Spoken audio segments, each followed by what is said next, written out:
A ideia do Legal Hackathon nasceu já talvez há uns 2 ou 3 anos, no contexto de um plano estratégico de inovação que nós fizemos, destinado a fazer surgir novas ideias viradas para a sociedade, em que o facto de nós sermos prestadores de serviços jurídicos pudesse ser posto ao serviço da comunidade, mas de forma inovadora.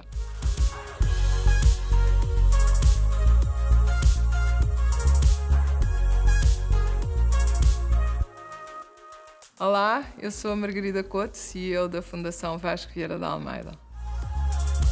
Nós acreditamos que o direito e a cidadania são uma das áreas em que a tecnologia pode fazer toda a diferença, porque a tecnologia pode simplificar extremamente uma panóplia enorme de processos e de situações que têm a ver com o dia-a-dia das pessoas. Sobretudo algumas tecnologias que ainda estão um pouco dentro da indústria jurídica, como a blockchain, pode tornar de tal modo seguro o uso de certas soluções que permita uma grande desintermediação no acesso à justiça, ou seja, que o cidadão possa aceder ao conhecimento dos seus direitos, à justiça, votar, enfim, uma panóplia imensa de coisas, sem necessitar de intermediação de alguém, nomeadamente de um advogado, de um solicitador. Mesmo cidadãos informados, quando leem uma lei, não a compreendem na sua integralidade.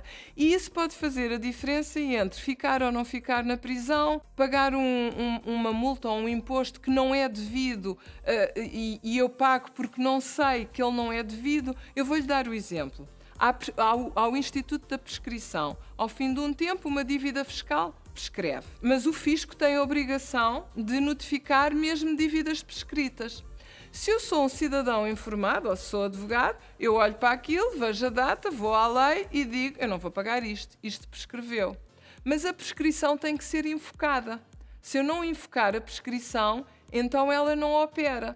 Então, o simples facto do comum dos cidadãos não saber de cor o que é o prazo de prescrição do fisco, da segurança social, das multas da EML, o que seja, faz com que cada um de nós exerça os seus direitos de uma forma muito diversa. E provavelmente aquele que vai pagar a dívida prescrita é o que tem menos recursos para pagar, porque não pôde perguntar a opinião a um advogado ou não pôde compreender uma lei porque a linguagem não era acessível.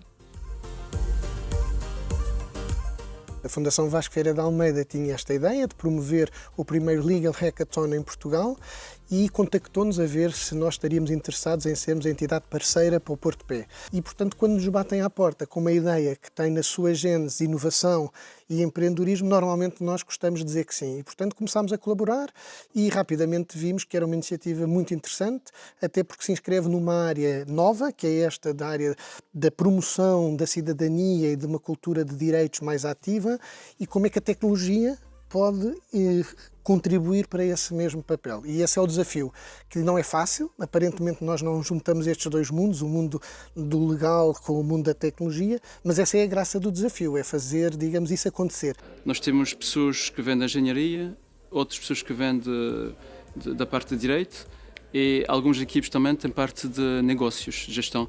E esta riqueza faz que no trabalho durante 24 horas saia ideia muito interessante. Um computador hoje consegue fazer uma verificação de um contrato muito rapidamente, mais rápido do que um advogado. Não é? E, portanto, há toda uma evolução que nos próximos, diria, 2 a 5 anos vai obrigar aos agentes jurídicos a atualizarem-se e a procurar novas formas de estar no campo jurídico. Julgo que a grande questão sempre é que a tecnologia anda mais rápido do que o direito e, portanto, há sempre uma fase de adaptação que a legislação tem que fazer, que a regulamentação tem que fazer e mesmo algumas instituições têm que fazer para conseguir acompanhar aquilo que a tecnologia vai proporcionando. Mas é também daí que vem algum do equilíbrio para garantir que se vai mantendo sempre uma estrutura de prudência e de estabilidade à medida que se vai desenvolvendo a realidade. A tecnologia tem sempre uma ideia de ser uma coisa avant-gardista. Okay?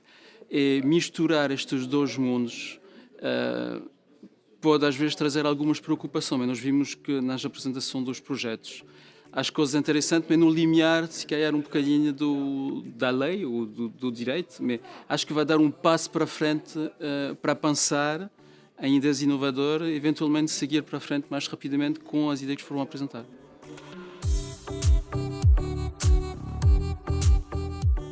Vimos apresentar o glossário.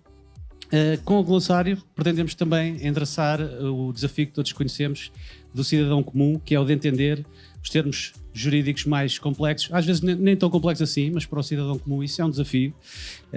Tanto assim é que não é por acaso que até há sociedades de advogados de renome que fazem legal hackathons para tentar reverter um bocadinho essa situação. Mas antes de vos apresentar o projeto Vínculos, gostava de saber se alguém aqui acha que escrever contratos é uma tarefa simples.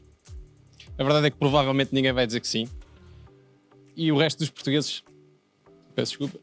E o resto dos portugueses também provavelmente concordarão, no sentido em que têm procurado na internet cada vez mais o termo contrato.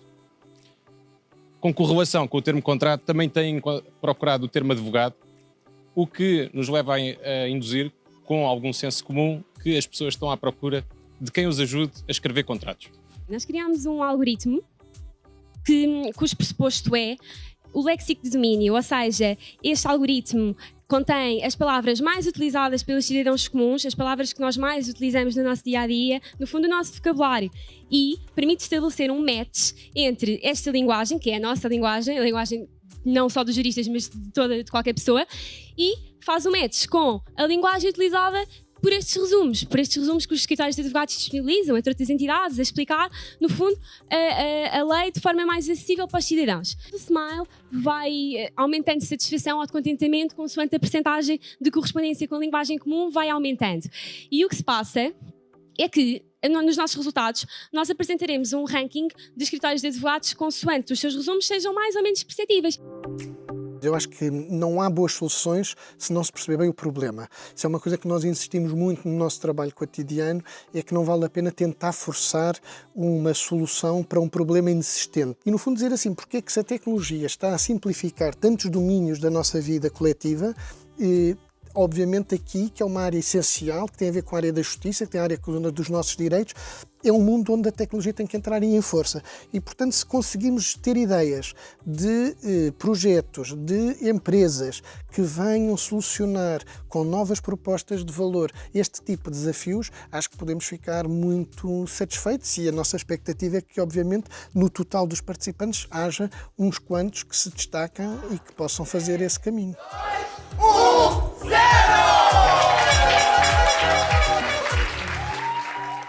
Foram desenvolvidos projetos fantásticos e os nossos objetivos de promover a aproximação dos cidadãos ao direito foi plenamente conseguido.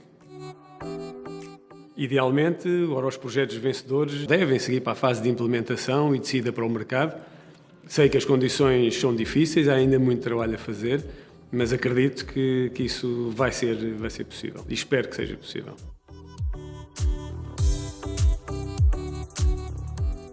Se muitas dessas ideias que são muito complementares se juntassem todas, ajudariam ainda mais pessoas. E por isso é que eu acredito que quanto mais forem os legal hackathons ou iniciativas parecidas, mais as peças do puzzle se vão juntando e mais se torna possível surgir uma ideia que essa sim seja a tal ideia, o tal ovo de Colombo.